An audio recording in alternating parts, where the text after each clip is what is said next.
I'd like to tell you about a toothpaste factory. A toothpaste factory had a problem.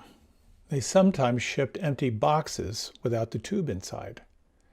This is due to the way the production line was set up, and people with experience in designing production lines will tell you how difficult it is to have everything happen with timing so precise that every single unit coming out is 100% all the time.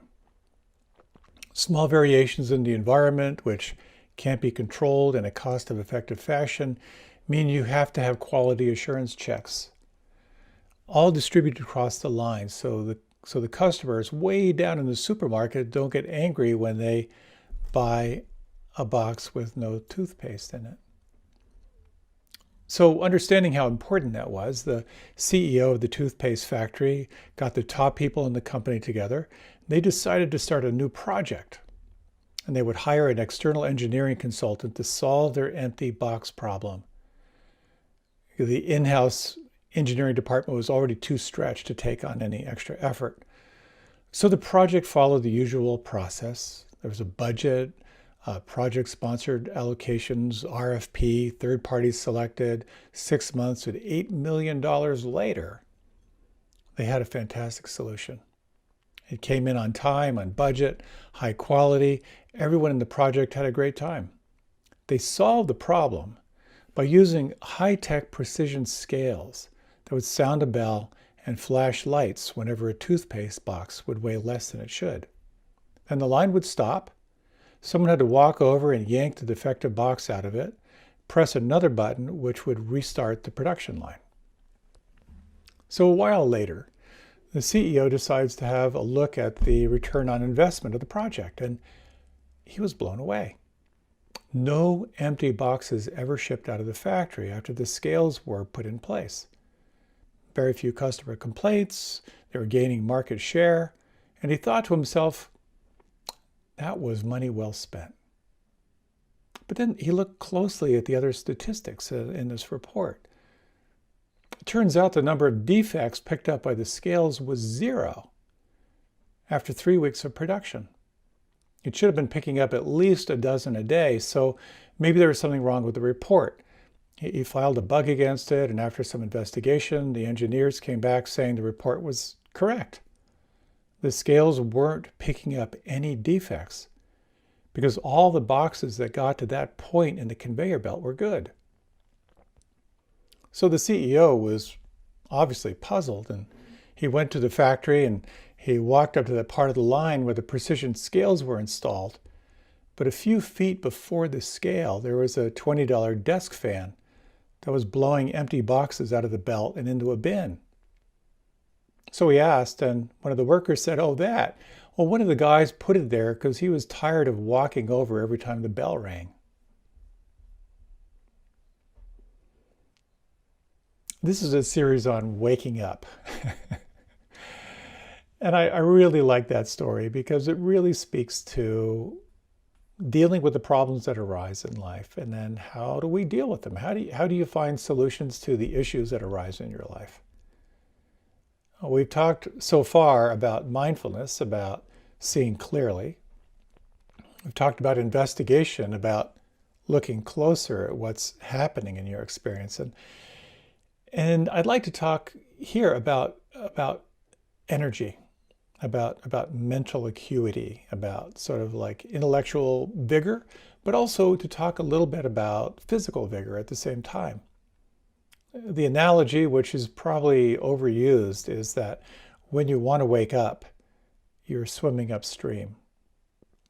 Not only are you swimming against the conditioning of your own experience, who wants to feel pain? We're all looking for pleasure.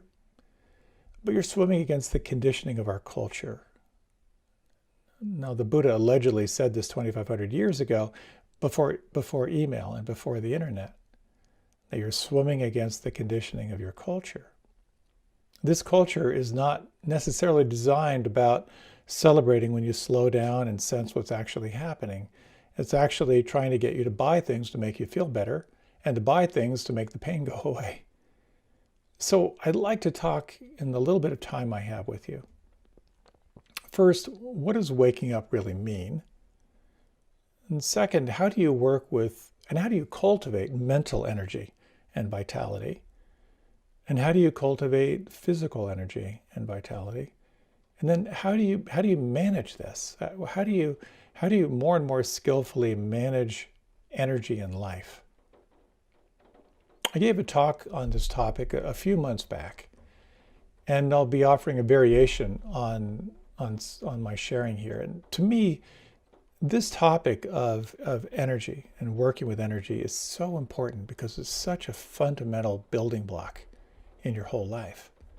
And you know what it's like when you've got lots of extra energy and you've got that mental acuity, how much life can be fun. Life can be, you enjoy the challenges, you enjoy exploring those edges. And of course, the times when your energy is low and you don't have the mental acuity and you don't have the physical energy to deal with what comes up, life is the opposite of fun. It gets incredibly discouraging. So waking up, and we're living in very challenging times. Months of dealing with COVID-19, but more than that, perhaps more than that, is our culture is waking up to the reality of systemic racism. And there is pain being unleashed.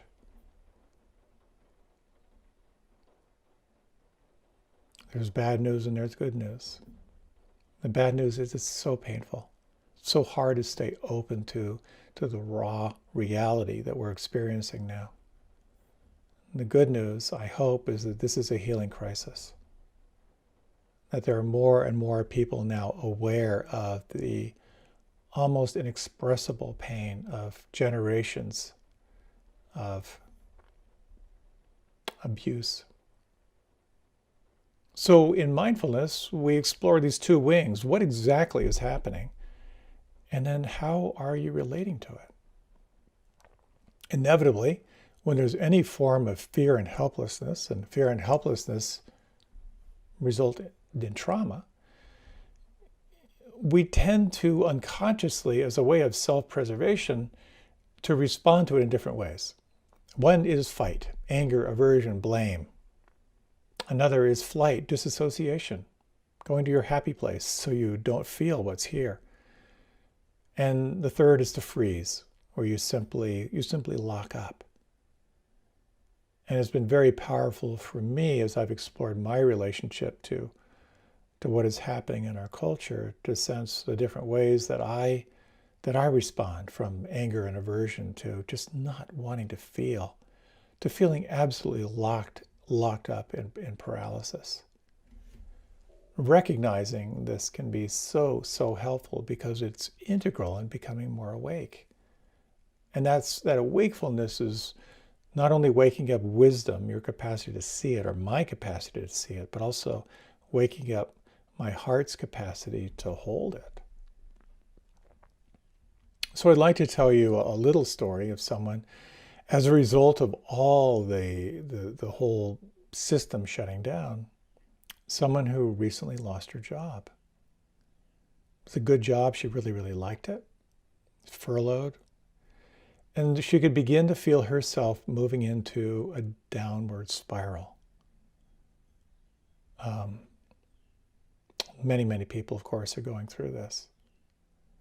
And so she told me how, because she's familiar with working with issues through this lens of the practice. If you're not familiar with the acronym of RAIN, it's always super helpful. The R is to recognize or realize what's happening. Just to name it sometimes can help to shift it. And then to ask yourself the A, can I allow it? Can I accept it? Can I make room for it? Sometimes you can't. The I is to investigate, to look closer. So what actually is this? Where does this live inside? And the N is to nourish what you find with loving kindness, with compassion and empathy. And so in her meditation, here came all the thought process around her job going away, and she could see it. And she began to just sense, well, can I be with it? This is an opportunity for me to really be with this. And then she had this sense of, no, I can't. And she thought, why can't I be with this? This is my life here. And she sort of thought, she kind of realized, I don't have the firepower. I don't have the energy to be with it. This is part of swimming upstream. Swimming against the difficulty of becoming awake, and swimming against the difficulty of all of the tension and all of the anxiety and all of the fear associated with a job. She couldn't be with it. And I would imagine that's happened to you. It certainly happened to me. You know, when you sense, okay, here's an edge, here's a growth opportunity. I know this is important, but I don't have the energy. I don't have the willpower to hang out with this. Now, this is an integral part of the practice, because when you recognize something, you ask if you can be with it, and if you can't, it's very, very helpful and very wise to recognize that you can't. And as I like to say, you can let it know you see it. You can let it know another time when the conditions are different. You want to be with it. And then you can kind of like put brackets around it and let it know another time you'll come back. So we have discussed a little bit in the last couple talks, a little bit around these 7 factors of awakening, and I haven't named them all, so I wanted to take a little bit of time now to name these 7 factors that go into becoming more awake. We've talked about 2 of them so far. The first is about establishing mindfulness. Now, mindfulness, think of it as non-judging awareness. Think of it as viewing what's happening without the filter of greed, hatred, and delusion. Recognizing that when you're wanting life to be different or you can't see it clearly, you can't see. So that gets established through your practice. Viewing life without the filter of greed, hatred, or delusion. We talked about investigation, which is your capacity to actually look closer at what's arising, to kind of zoom in on the inner experience of what's arising. I'll be talking in this talk about energy, about cultivating vitality and vigor to stay on it, because you need firepower to do this. Another quality is joy, which seems, why would joy be part of awakening? But there can be a certain upwelling in discovery. As you become more awake, it can have a quality that's enlivening. And paradoxically, just as you need energy, you also need tranquility. You need to be able to relax, to receive the moment as it's coming. You also need concentration, which is your capacity to stay present to the unfolding that's happening inside. And you also need equanimity, that is to say, a certain kind of steadiness to ride the wave that you might be on. So these 7 faculties, mindfulness, investigation, energy, joy, tranquility, concentration, and equanimity, they're all these qualities that when they come together, you are primed for riding a difficult wave or working with something really, really difficult. And when one of them is missing, in some ways you're hindered.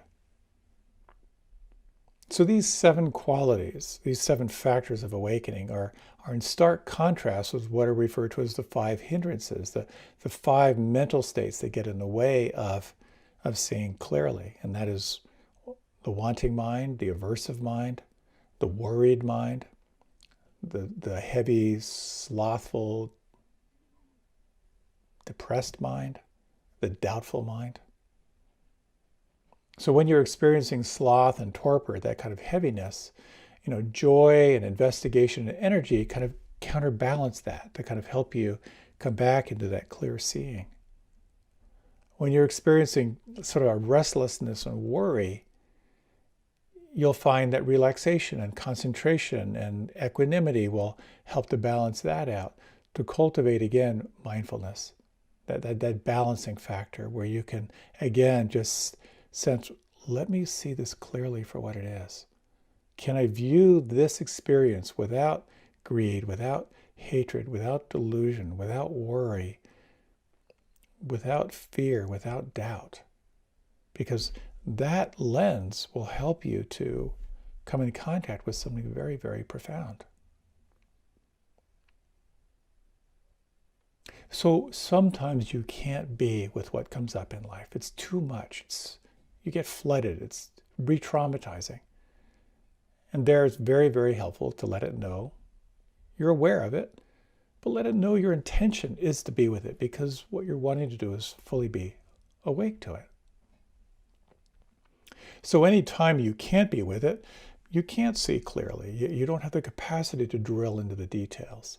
You don't have the firepower. You're feeling the opposite of joy. You're feeling restless, agitated. You can't concentrate. There's no steadiness. Recognizing when those states aren't there, it's not an optimal time. So here we are exploring energy. The word in Pali, the original language of the Buddha, is virya. And it has to do with energy and diligence, enthusiasm and effort in your practice. It's about engaging into what is wholesome. So it's that quality of mind that's unshaken and devoted, that just keeps going, that's just moving toward what is wholesome and what is most positive. Sometimes we develop that capacity out of a sense of anxiety. And there's one of my favorite teachers on Spirit Rock sat in the Zen tradition for a long time. And in this tradition, it's not uncommon to do long sitting meditations. And he had a little bit of pride around his capacity to sit still for long periods of time. And he was on a long retreat. And there was someone else who also had a fair bit of pride about how long he could sit. And so the retreat turned into this sitting war. Who could sit the longest? And I just love that, the image of these two warriors on their cushion trying to outsit the other and being very prideful around that. Of course, we do this in life all the time. Pride or ego forces us into pushing our edges, and we find ourselves in competition and really, really bringing energy and vitality from a place of like not wanting to lose. But sometimes that sense of focus and absorption and vitality comes from joy, a certain kind of discovery. And maybe you've noticed this anytime you're really absorbed into a project or really absorbed into a relationship. It's just an effortless focus. Video games are brilliant at giving you just enough rewards to keep you engaged and keep you focused. So back to this story of the woman who recently lost her job. And she noticed how, because this event was such a surprise for her, how easily she was falling into a downward spiral. And as she was practicing in her investigation of her relationship to this, her mind was sort of cycling stories. I loved where I worked. I loved the people I worked with. I'm going to miss them. I'm going to miss this job. I'll never find a job that's this good, where I'm doing what I love and I'm part of an organization and I believe in their mission.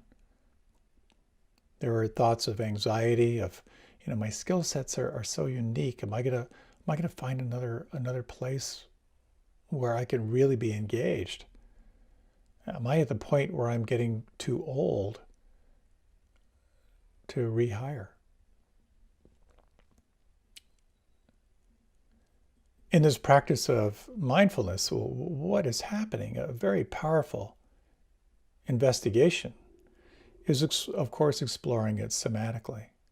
So how does that issue live on the inside? And she could feel the heaviness and the agitation and the restlessness. And it can be very helpful to try to find words that either modify or describe those sensations, because that can help you to really sense, so what exactly is this? And so she was as she was sort of naming all the sensations, all the feelings on the inside, the heaviness, the pangs of sensation, the grip and the clench in her gut. She recognized there was sadness here. She recognized there was some grief. She recognized there was worry, a lot of worry and anxiety here. And then she realized, oh my gosh, there's anger here. And she thought, I thought I was depressed. What is this anger? Someone once said a while back that depression is anger without energy. And quite often, depression can be anger sort of turned within. And if you've ever had that experience of loss, losing a job, losing a relationship, losing a loved one, you're right there at the edge of the unknown. Here is something that you knew well, that it was comfortable, it was familiar, and it's changing. Those times of transition can be brutal. It's so hard to stay present, and we'll come back to this story in a moment. But I'd like to talk a little bit about kind of the Buddhist psychology here. What do we mean by awakening? These 7 factors of awakening. Is awakening a metaphor for something? Is awakening about being more conscious? What is it that you're waking up to? And my sense of this is that what you are waking up to and what we're all waking up to is reality. And I can go on on this, but basically, what we're waking up to is more than just being a better person. It's more than being more productive, being better at your job, being a better communicator, better at managing your life. You're waking up to what is true. Meditation and mindfulness will help you be better. But this is also about waking up to reality, waking up to what was true thousands of years ago and what will be true thousands of years from now. And this mental property of resilience and vitality and focus and grit is what informs your practice. So you start on your path, you try things, you sense what works. Oh, maybe it's this. Oh, no, maybe it's this. And at some point you realize that your path is maybe unique. With all the traditions and practices and observances and restraints and techniques out there, what is your path? There are lots of paths that will tell you that they are the highest and the best and the most direct, but ultimately it's up to you to discern that for yourself. Something the Buddha allegedly said, you have to take responsibility for your own awakening. He said, be an island unto yourself and be your own refuge. That's such a powerful charge because what it calls on is self-reliance. It's about how do you cultivate the dance of skepticism and healthy doubt with being open-minded and being open-hearted.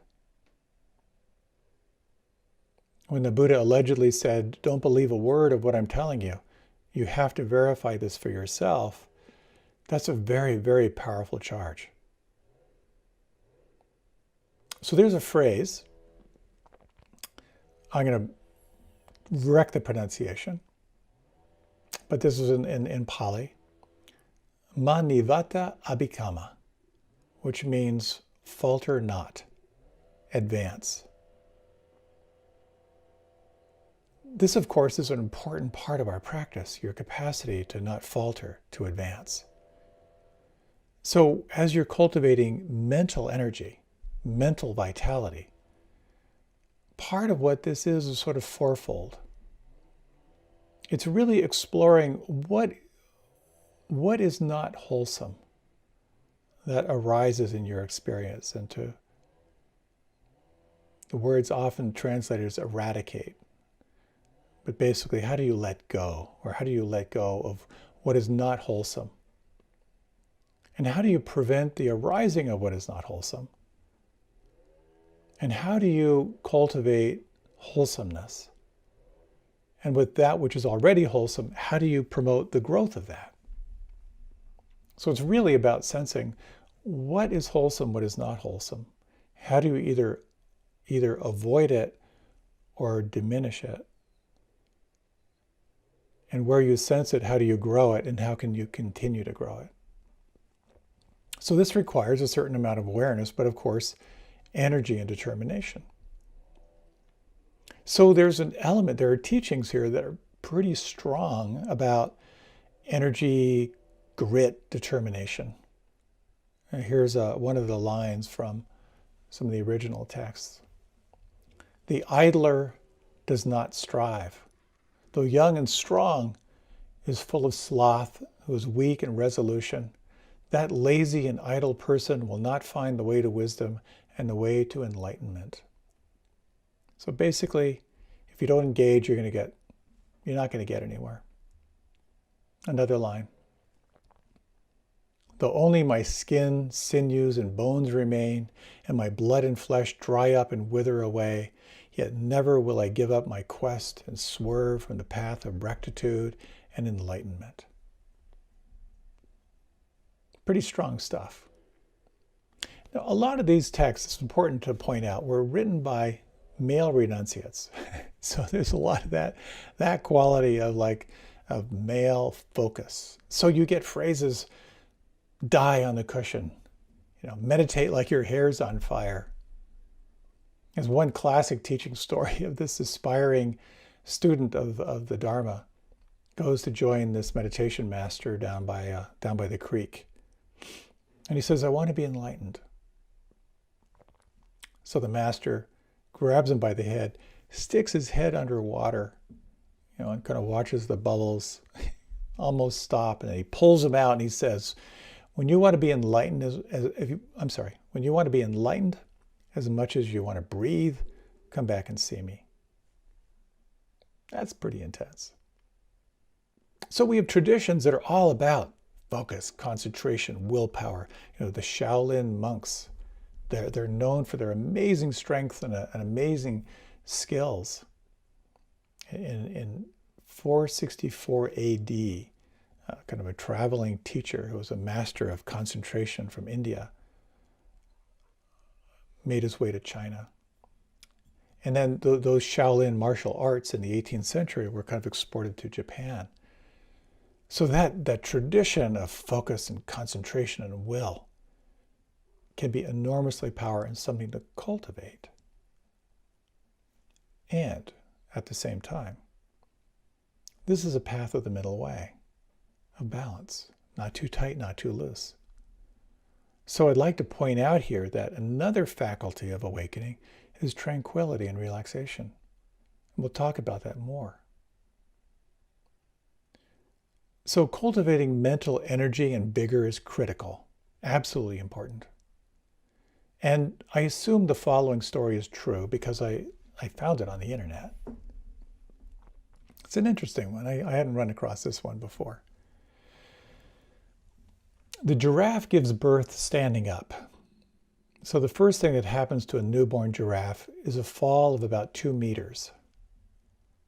Still dazed, the baby tries to stand up on its 4 legs, but its mother behaves very strangely. She gives the baby giraffe a gentle kick, which sends it sprawling. It tries to get up and is again knocked down. The process is repeated until the newborn giraffe is too exhausted to stand. At that point, the mother kicks it again, forcing it to get to its feet. After that, she does not push the baby giraffe over again.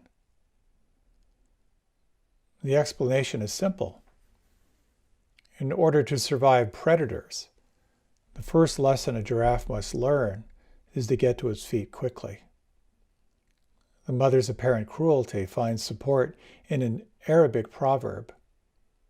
Sometimes, in order to teach something good, you have to be a little rough.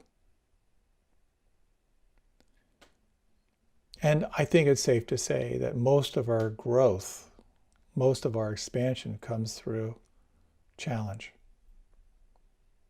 It comes through difficulty. So just as you're cultivating your mental state of vigor and vitality, it's also critical that you explore your physical state. So back to our friend who was exploring what it was like to lose her job. When she had this recognition that what she was calling depression actually had some anger to it, a light bulb came on. And she realized how much aversion she was holding about this, and most of it was turned inward. She recognized, I'm beating myself up so badly. I've been telling myself it's my fault, and I recognize now I'm not the only one being let go. I've been offered to apply for other jobs in the organization, but as she sat with it, she realized there was a lot of shame here. She felt ashamed that she couldn't provide for her family. She felt ashamed in regard to her parents and how they might judge her. This essential sense of just being not good enough. The antidote for this is the call on loving presence.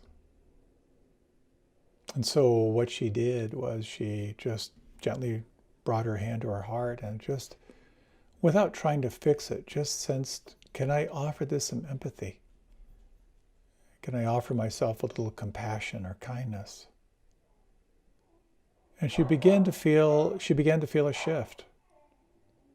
She began to feel something softening a little bit, kind of letting go. You know, it's interesting. I've had just the blessing of working with people over these years, working with issues that arise. And quite often at the end of an inquiry of recognizing, allowing, doing a deep somatic investigation into how that issue is held, in the nervous system, I'll oftentimes ask, well, what do you need? What advice do you have to give yourself? Can you listen to your body and speak from that energy in the body? And I'm so surprised that quite often, or let me tell you what people don't say. I need to work harder. I need to focus more. I need to grit my teeth and force myself through this. Quite often people will say, I need to be outside in nature more. I need to move my body more. I need to get more rest and take care of myself. And this to me speaks so beautifully of how when you can begin to sensitize and cultivate your capacity for more energy and a life force and vitality physically, how that informs the whole rest of your life. I've noticed quite often when I go away on retreat, on a meditation retreat, I'm sleeping, I'm eating, I'm sitting. I'm not engaging into my anxiety, but I'm just sensing what it's like to keep letting go and keep letting go. Inevitably, I start feeling better. I start feeling more alive. And inevitably, what I think is, I'm going to go home and start cleaning out some closets. I can't stand this clutter. And you know that feeling? Maybe you don't, but maybe you've had that feeling of like, at some point you realize, I can't take this clutter anymore. And I think it's a very interesting thing. It's, in a way, it's a little woo-woo, but it's a little vibrational. Your vibration is like here. And then you engage in these, whatever practices they are that have you kind of getting more energy. Maybe just working out or changing your diet or meditation or yoga. But then your energy is kind of up here. And when your energy is up here, you realize how much you were tolerating down here. And that cultivates some kind of a shift. And maybe it's just recognizing how the physical clutter in your life is kind of a psychic clutter in your life, but it can also include your friends. It can include activities. All these things that were kind of like a vibrational match before are no longer really a vibrational match. And that's what this practice is all about. It's becoming more alive and more awake and more aware. And as your vibration, if you will, shifts, as you become more vital and more alert, then there's more and more that you were tolerating before that just not tolerated anymore. You can't do it anymore. Way back, many years ago, I used to go to a doctor of Chinese medicine who was, his father and grandfather were doctors, and he did a lot of healing through herbs and so forth. And he was originally from northern Vietnam, I believe. And so he would take your pulse, and then he would kind of look at you, and then say a few phrases, and then he would go in the other room and chop up all these wild stuff that you'd put into a tea and boil it down from 2 quarts to 1 cup and drink that half cup. But every time I went to him, he'd take my pulse and he'd look at me, and he would say, "Rest more, eat more." Every time. Rest more, eat more. Which was exactly what I needed to hear, because I was in a time in my life when I was grim and I was focused. So when we talk about balance, sometimes we need energy, sometimes we need more calm. Coffee, ooh, it's so stimulating, it's so much fun. Too much? Well, then you're like a chipmunk on speed. Spicy food, so much fun. Too much fire. Too much upset. Binge watching Netflix and sitting back on the sofa, so much fun. But then it becomes kind of deadening. Sleep, so important, so restful, but too much, then you're spiraling downward. That in-between place, that's the sweet spot. So with just a few minutes left, let's do a 1-minute inquiry. If you like, you can close your eyes. When you think of your energy, just your vitality, anything you choose to do will have 3 results. One is it's going to give you energy, or it's going to deplete you in some way, or it will be revenue neutral. And you might, just in these moments, just reflect, what are 3 things that you're doing now in your life that in some way deplete you?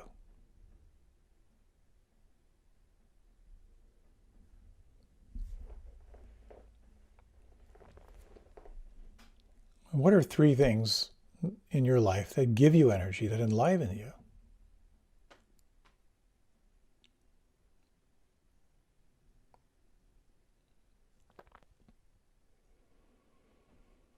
And if you like, you can open your eyes. I highly recommend this exercise. Just get out a piece of paper, name all the things that are depleting you, name all the things that give you energy. And when you look at the things that deplete you, you can sense, does this require an internal change or something I need to change externally? And having that list of what gives you energy, put it somewhere where you can see it. So when you find yourself spiraling down, oh yeah, going for a walk or dancing around the house or whatever it may be. So cultivating mental energy. One of the things, I'll just leave you with one thing that I found helpful, and that is to ask yourself why you are engaging into an activity. Why am I going to work today? Well, perhaps it's to provide for your family, to provide security for yourself, to make a difference in the world. And you may find taking time just to sense that why has an emotional quality to you that may actually lift your spirits. Why am I going to make this phone call? Oh, well, it's to listen and let this person know I care. Or maybe it's because I really want to get this done because this project means a lot to me. Why am I meditating? Well, perhaps it's to calm and gather your attention so you can move toward what's most important in your life. Great question. Why am I talking right now? That's always a good one. Cultivating vitality in the body, again, is very much just sensing, what do you need? What is your body telling you? If you really listen, it's surprising sometimes how a gentle voice might have some suggestions. Knowing what you want, knowing what is most important, is so powerful. And if you don't know what the most important thing in your life is, then it's helpful to make knowing that most important thing the most important. Because when you have a sense of purpose, that can be a very powerful way of enlivening energy, of bringing your energy together to move toward whatever that is. And it may be on the broadest standpoint about being awake to reality. That's ultimately what is informing our practice, to know who and what you truly are. And along the way, it may be reflecting on what's most important in your life in the realm of relationships and your commitments, of how you want to feel at the end of this life, to be able to look back with a sense of satisfaction and with a sense of gratitude and a sense of appreciation. Let's take just a few moments before we close. This will be a short yet brief yet truncated meditation. If you would, close your eyes and take 3 slow, deep breaths.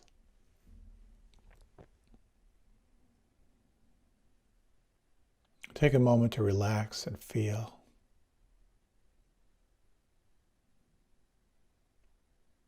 And you might just in your own way, just to make contact with this sense of mental vitality.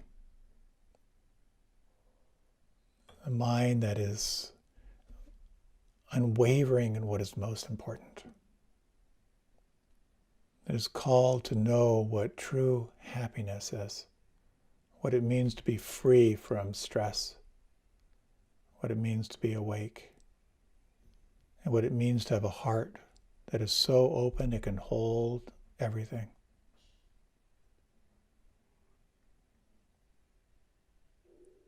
And you might sense the breath, sense the body right now.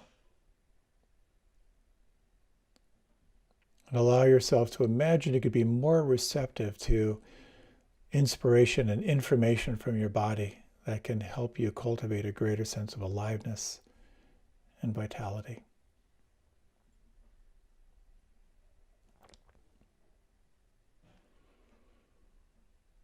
If you like, you can open your eyes, you can deepen your breath. In times of challenge, and particularly we are living now in challenging times, it's more and more important that we all practice radical self-care so our cups can feel full and overflowing, so we can remember what's most important, and can we move toward that with greater wisdom and with greater compassion. Thank you so much for your time and attention. I wish you well. May your energy feel alive and vibrant, and may your path feel rich and full. Thank you so much.